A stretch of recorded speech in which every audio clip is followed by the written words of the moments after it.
This is my smashed 400 brake horsepower EV, and the car is completely dead, and we'll plan to completely rebuild this car in 10 hours. This Volvo was bought as a category N write-off from a salvage auction, but there's one big problem: it doesn't even start. Buying salvage cars is always a risk, but a non-running electric vehicle can turn into a complete nightmare. So today, I'm attempting to get this car back on the road in just 10 hours. And that's 10 hours of my labor time. So if we're not working on the car, or if we're waiting for parts to come in, we'll pause the timer, and the timer will only run when I'm working on this car. Let's get straight into it. So this is a Volvo XC40, and believe it or not, it's got 400 brake horsepower, fully electric. But when the car came into us, it didn't turn on. It was completely dead. There was nothing on the dashboard, but we might have got lucky on that. This car has just arrived and it's completely dead. There's absolutely no power going into the car. As you can see, we're trying to open the car, nothing, it's dead. Put a jump starter on, nothing. And from the auction photos, it's also completely dead. So this is a big gamble. With it being an electric car, the risks are even higher because the battery pack could be gone. I mean, it could be just a power fuse, but it could be something even bigger. But the first thing I'm going to do now is change the 12-volt battery. We've got a brand new battery. We'll put that on the car and let's see if that powers up the car. Let's go. At the salvage yard, they would usually try to get power to the car by hooking up a jump pack. But in this case, they couldn't get any response at all. I mean, we don't even know what the mileage is on this car, which makes this an even bigger gamble. So the first job is getting to the battery and replacing it with a brand new one. On these electric Volvo XC40s, the entire front tub has to come out before you can even remove the battery. And now the old battery is out, it's time for the new one to go in.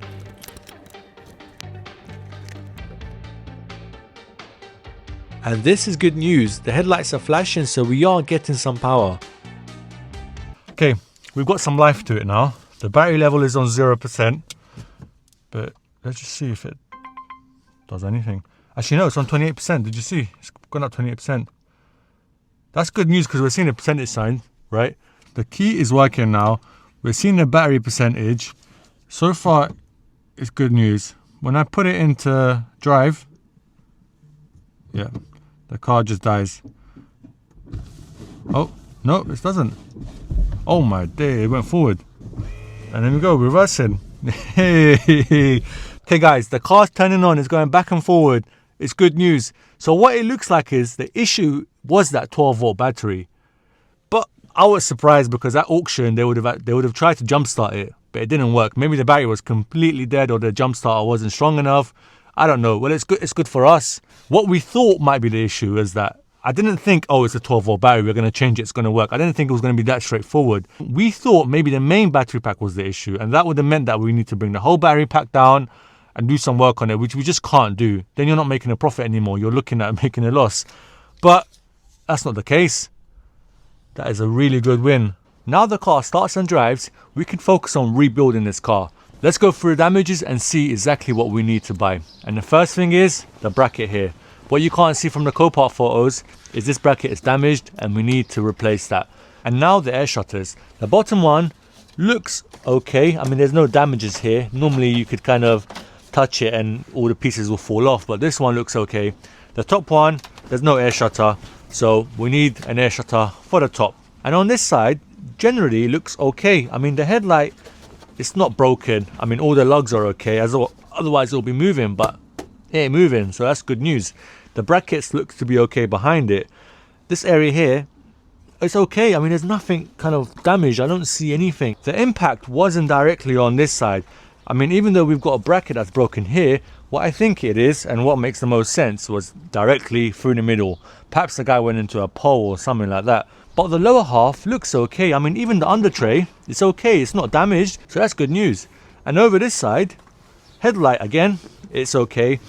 Hang on, there's a bit of movement here. Can that mean that something is broken? The lug here is okay. The lug on top is okay. Headlight is broken. The lug is broken. We can see here the headlight lug is broken, but these headlights are expensive and there's no point completely just throwing the headlight away and buying a new headlight just because of this lug. So we're gonna have to repair that. And the washer bottle, looks okay as well, which is quite rare because we've done quite a few of these Volvos and the first thing that will go on them is the washer bottle. But that looks okay. And obviously we'll need the bonnet. It's been hit here. There's no way we can repair that. It's lost its shape completely, so we'll need a new bonnet. And we're on a timer. We've only got 10 hours to rebuild this car. Okay guys, let's go. And the first thing we're going to do is take out the dashboard. And that's because the airbag has been deployed. And we can't just swap the airbag. We need to change the whole dashboard. And that's what we're going to do. So, let's go. I've replaced the dashboard so many times on these Volvos, so this should be straightforward. And the first thing is to get the steering airbag and the steering wheel out the way.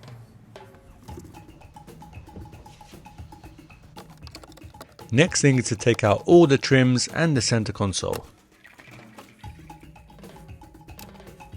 We've spent just over an hour on the dashboard. I've got a few more bolts just up here, and then we can take out the dashboard and put the new one on. So far, so good. We've got just under 9 hours left. I think we're good for time.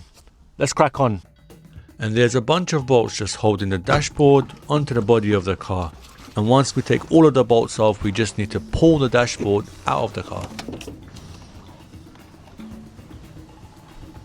Whilst the dashboard is out, I'm also going to change the knee airbag. As you can see, our one has been deployed, so we'll just take this one out and swap it across. It's easier to do it now, just whilst everything is out, much easier. So let's pop open this clip. That's out now, and in with the new one. Oh, going like this. Put the clip on first.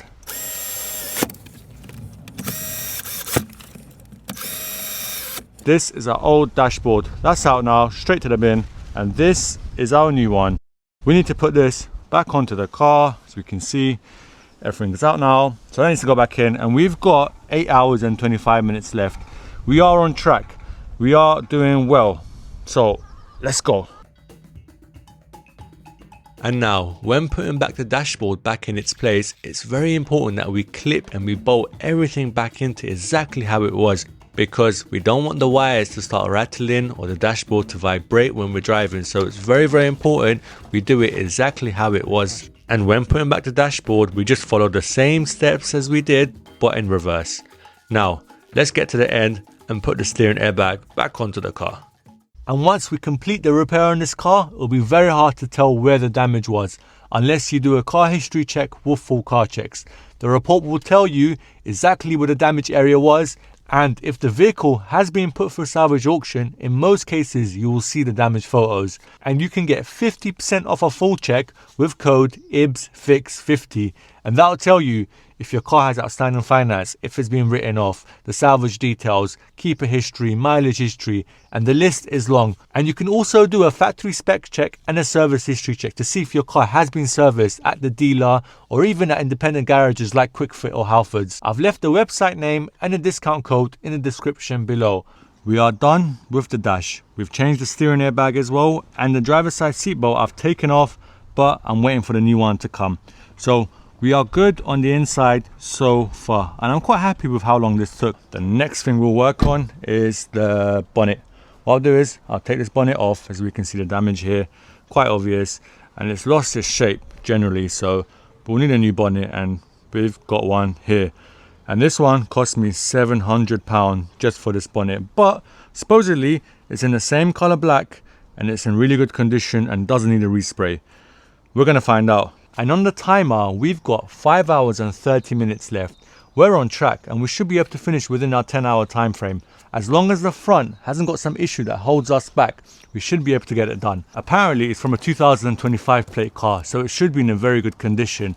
I'm hoping there's no dents, no scratches, because we're not trying to paint this. The good thing is though, it's complete as well. It's got all the hinges, it's got the locks, and yeah, let's see. That's a scratch. Very light one though, to be honest. It's not really an issue, but with it being a black car, even the tiniest scratches will just show. But it's not a brand new bonnet, so this is okay. I'm happy with it. Let's go and take off the old bonnet and put this new one back on.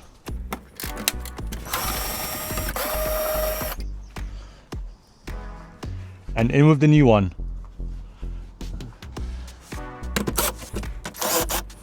Alright, let's see if the alignment is okay.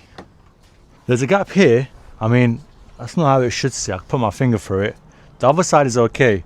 So we need to do some work on this side. This side of the bonnet is sitting too high up with the wing. I've tried to bring this down and tighten this lock up so we could push it down a bit more, but it's at its maximum level. So it's not going to go down anymore. The issue is with this bonnet hinge, because when it had the impact, the hinge moved out of its place and now it's not sitting correctly. The alignment is much better now. What we did was we unbolted the hinge, pushed it down slightly, and now the bonnet sits perfectly fine. As we can see here, I'm quite happy with that. And the other side looks equally as good, both the same. So what that means is the bonnet alignment is now okay. We don't need a new hinge. Look how good the bonnet is. You get what you pay for, 700 quid, but at least the bonnet looks fresh. It's so important that we did the bonnet first, because the bonnet will actually tell me if this area here has been pushed back. Because if I'm not able to close the bonnet and it's not able to lock into its place over here, then I know that this area here has been pushed back. But it's okay. So we know this slam panel, it's okay. There's no issues there and we could carry on with the build. But also, we are running out of time because the alignment took us about 20-30 minutes. We've got 4 hours and 44 minutes left. Alignment did take a bit of time. Next up, we need to replace the bracket that holds the radiator and the headlight. And now I'm just putting in the new air shutter. So the shutter is in now and it sits as it should. The next thing is the front bumper. I've managed to get hold of this bumper. Even though it looks complete, it's not, because there's some broken pieces here as we can see and some on the inside. But for now, we'll use this and we'll swap out the trims as we need to. And for time, we have 1 hour and 18 minutes left. So we're on track. Let's go and smash this out and put it onto the car and then we should be good. We have a problem. We need to change the crash bar. But the issue is, at Volvo, they're asking for 300 quid. Whereas on eBay, it's only 100 quid. But the problem is, I can't find the same part number. So what we'll do is, we'll put the front bumper on, take it to bodywork, we'll get that painted, and I also have an appointment to change the windscreen. And we're running out of time. So we'll patch everything up, take it to bodywork, let them paint the car, and then once it's done, I'll either ask them to change the crash bar if we can buy one in time, or we'll bring it back here and change that crash bar. This side is broken here, and so is the other side. But good thing is, 2 brand new ones.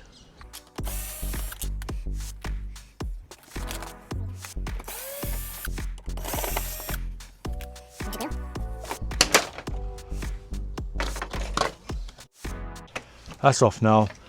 As you can see, our one is damaged here and we've got a brand new one. Well, not brand new, but it's much better than ours.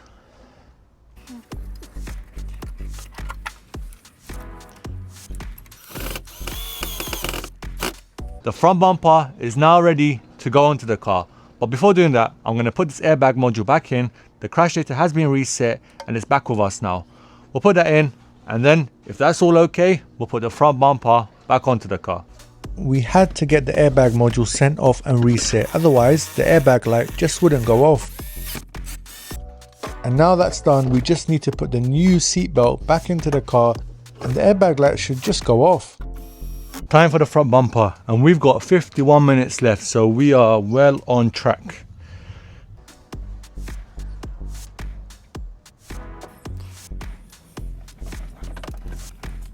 I've temporarily put the bumper on, but I'm not going to bolt it all in place just yet because I need to make sure the car's okay.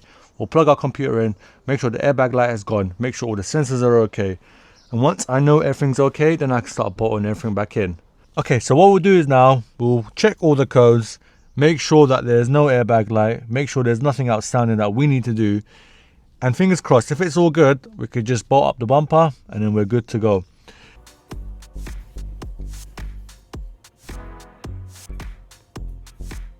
There's 30 for the SRS, the airbag module, but what we'll do is we'll clear everything first and then we'll see what comes back up.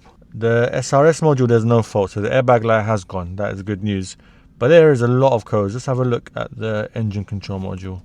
There's a lot of codes here, but the issue is our tool cannot clear these codes and it needs a proper Volvo VDA system. So what we'll do is we'll have to take it to Volvo and plug the computer in and delete these codes. but I don't think they're actually problems. I think everything's sorted. It just needs to be cleared. All right, guys, we're almost there. So good news is we don't have the airbag light anymore. So the dashboard change, the seat belts, that fixed the problem. That's good. The next thing we need to do now is put the front bumper back onto the car, bolt the bumper in, and then we're good to go. This car then needs to go to bodywork to do the final touches. So far, so good. And we've done this with just 30 minutes left. And that's enough time to bolt the front bumper back in. This is all aligned. This sits perfectly fine. We'll give this a push, put 2 bolts in. That'll sit perfectly. Yeah, all is good. Let's go and put the bolts in. This side needs to sit a bit further up actually.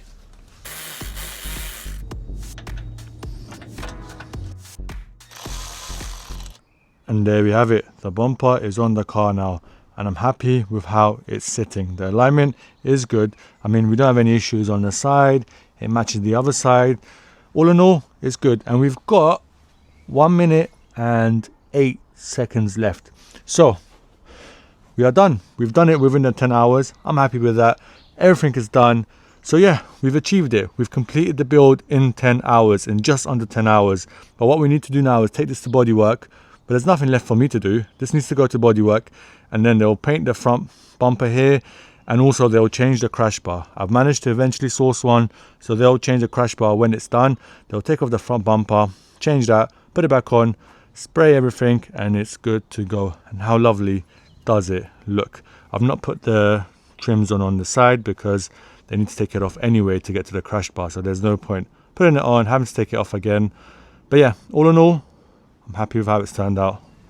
And there we have it, guys. The build is complete, and I'll show you how this car looks after paint work in the next video, so stay tuned for that. Thank you so much for watching. Like, share and subscribe, and I'll see you guys in the next video.